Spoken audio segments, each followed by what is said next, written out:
Good evening, scumbags, kit bashers, and general blind shih tzu enthusiasts. I've had a few people asking on my Instagram how I went about making these particular dusty looking, rusty, fucking horrible bases for my Venator gang, the 7.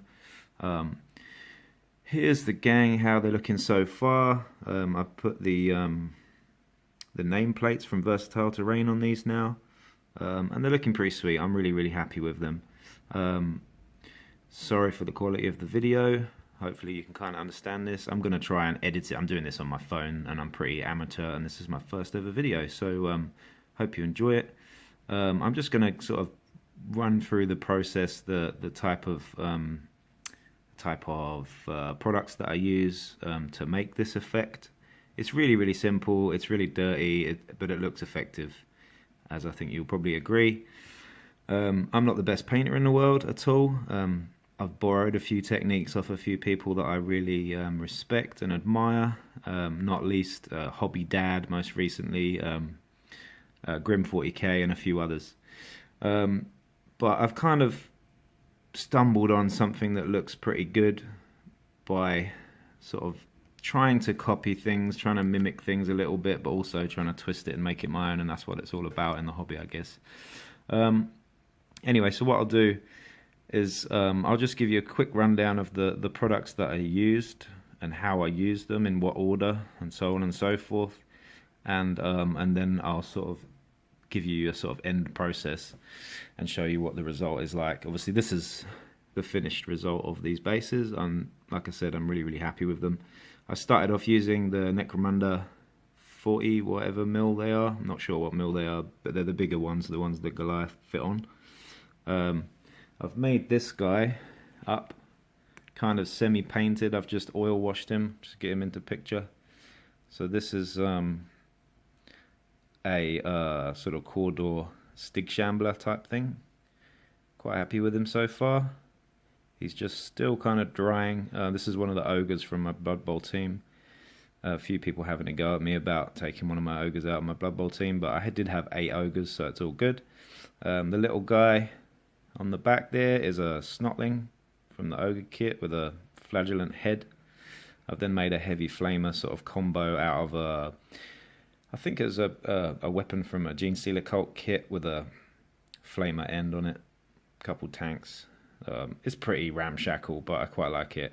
He looks fairly mean, and the little guy on top, it's quite Master Blaster from Mad Max. Is anyone ever old enough to see that? Anyway, Master Blaster. That was my Tina Turner impression. Yeah, so as you can see, I start off with, I pretty much paint up the whole model first because I want to get splashes of dirty rust all over his legs and whatnot and just make him look disgustingly filthy.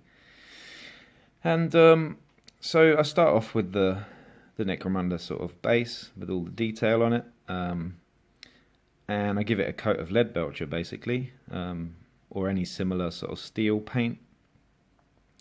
I then give it a heavy wash of Nuln oil or 2, and I then tend to put a, to be honest, any sort of what's the word? Texture paint basically. I mean, you can get any sort of colour, but I tend to use a grey one.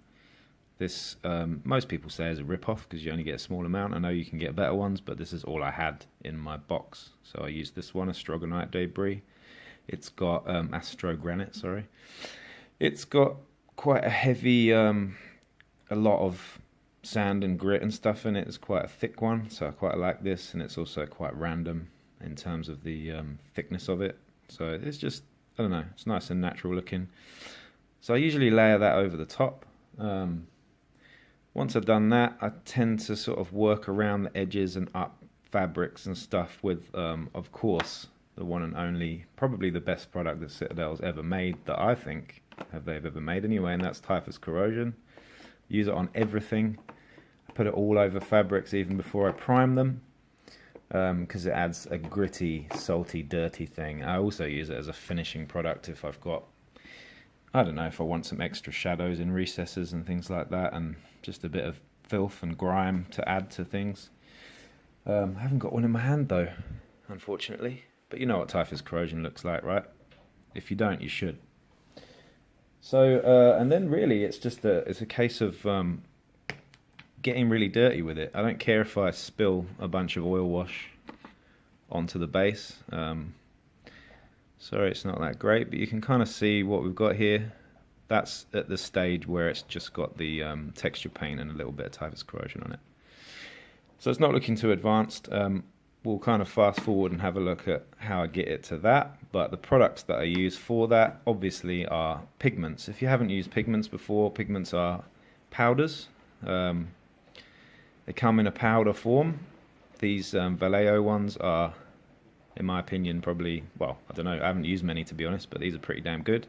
They're also really cheap. I get them off Mighty Ape in New Zealand. I imagine in Europe they're a lot cheaper. This is the first one I use. I tend to layer them on. So I'll start with a darker, dirtier, sort of ashy brown grey. This one particularly, Natural Umber, is really good for that sort of smoky looking, just general filth and dirt and grime and detritus of the underhive. Then I use this one on top, Burnt Sienna, which is by far my favourite one. You can kind of see here. You can kind of see on this, but in fact, I'd say this is probably a better example. They seem to come out differently every time, basically, which is kind of nice because it makes them more unique. But hers is particularly good, I think, because you can see a bit more. I get that into focus. You can kind of see a bit more the varying depths of the pigment and how it's set up her legs and whatnot. But yeah, I mean, basically, it's not rocket science. Is the answer. So anyway, I start with the dark one. I then kind of layer on a slightly smaller area or slightly higher up some fabric with the burnt sienna, which is a kind of mid-brown rusty color. And then I finish that off with this Secret Weapon Rust Orange, which is a very vibrant rust. If you've got a whole miniature that's very darkly painted, like this guy, which is probably my favorite one out of the bunch, the Medic. Yeah, you know, I wanted them to be predominantly black and brown, like everything. Everything's best when it's just black and brown, really. Obviously his face pops more, but the base makes the whole thing pop and stand out more.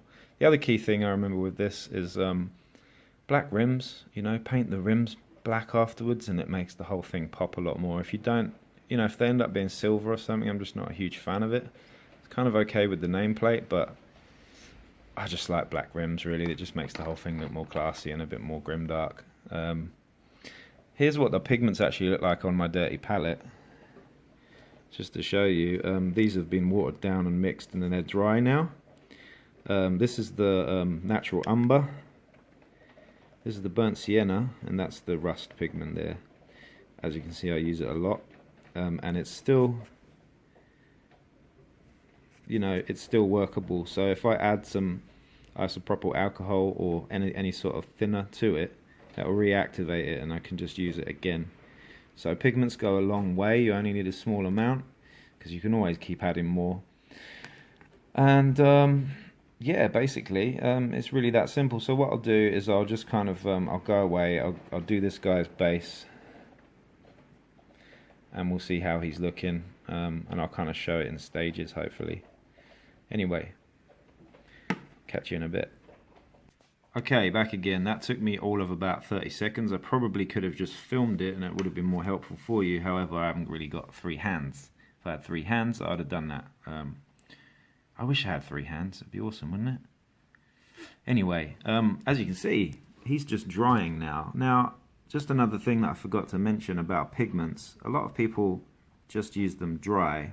And you can do that. By all means, you can use them dry. But they need fixing more if you use them dry. So otherwise, they just rub off and they get dust everywhere. And you get dust all over your miniature, in boxes and whatnot.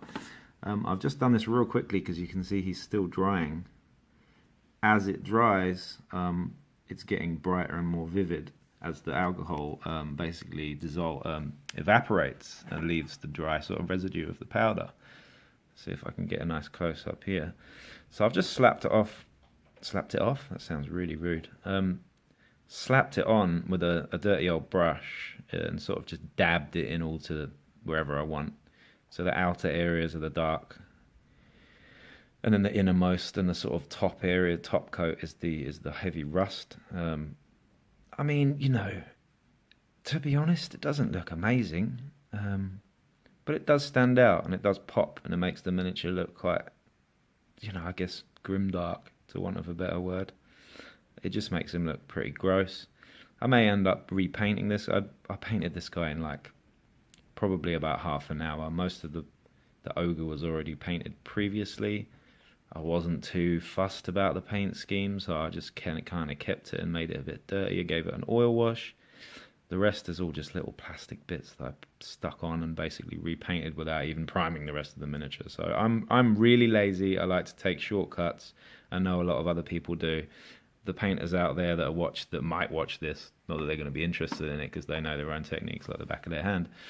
The painters that really, really care, this isn't for you. This is for the people that like to make dirty, disgusting shit that looks kind of okay. Do you know what I mean? So just to show you again, those pigments have already dried on my palette. I just added a bit more. This just fell out of the jar, so I've just been scooping it back in like an idiot. And they dry up in like a matter of minutes, if that. The brush that I used is now in my teacup, peppermint teacup, because I didn't have any water to hand, and I'm just gangster basically, straight gangster. So look at that. Look at that. Where are we? Focus. Can't focus. Nah, still not working. Anyway, you can see it's a pretty dirty old brush with hairs everywhere. I like that. All my brushes are like that. See? They're all shit brushes. I've got a brush that I use for enamels, which I never even wash. I just leave enamels on it and then just reuse it, and I don't care, basically. Buy cheap brushes, buy cheap stuff, because if you're going to be using a lot of oils, if you're going to be using enamels, if you're going to be using pigments, shit gets dirty. Don't wear gloves, because it's nice getting dirty, you know. Finger painting as a child, very exciting. As an adult, should be the same. Anyway, if there's anything more I should add to this, I've probably forgotten it. Like I said, this is my first video. I'm not a professional. I'm just an average dickhead, like a lot of you people are. So, hope you appreciate that honesty. Like I said, with the watering down of these pigments, you could use a few different things. I think I'm just using rubbing alcohol from the chemists. It's probably not the cheapest option, but it was about $6 for me. And the reason why I use that is because it evaporates and leaves the dry sort of residue. So far, I haven't bothered to... Look, he's dried up really nicely now. There you go. And he's starting to look quite cool. I just need to do the nameplate and the base. The rim, sorry, the nameplate. And he's pretty much good to go. But I'm really happy with these guys. I'm going to take some more shots, put them on the Instagram. You know, and away we go. Still got a couple of hangers on to do. I'm going to do a dome runner, even though I won't use one. And I'm going to do a what do you call it? A ammo jack, just for the lols, to be quite honest. Oh, this is my spoon. The essential tool. This is what I do my oil washes in. It's really precarious, and I quite like the danger element. If I knock it off, I know that I'm going to fuck the carpet and my missus is going to hate me. But that's cool, because she hates me anyway. Anyway, so just one last thing. I'm going to do another video, to be honest, in a minute, and I'm going to do it on sort of the products that I like and why I use them and where I get them from and so on and so forth. They're probably stuff that you've seen before. Some of it might not be, some of it might be little hacks and little cheap things that I might use.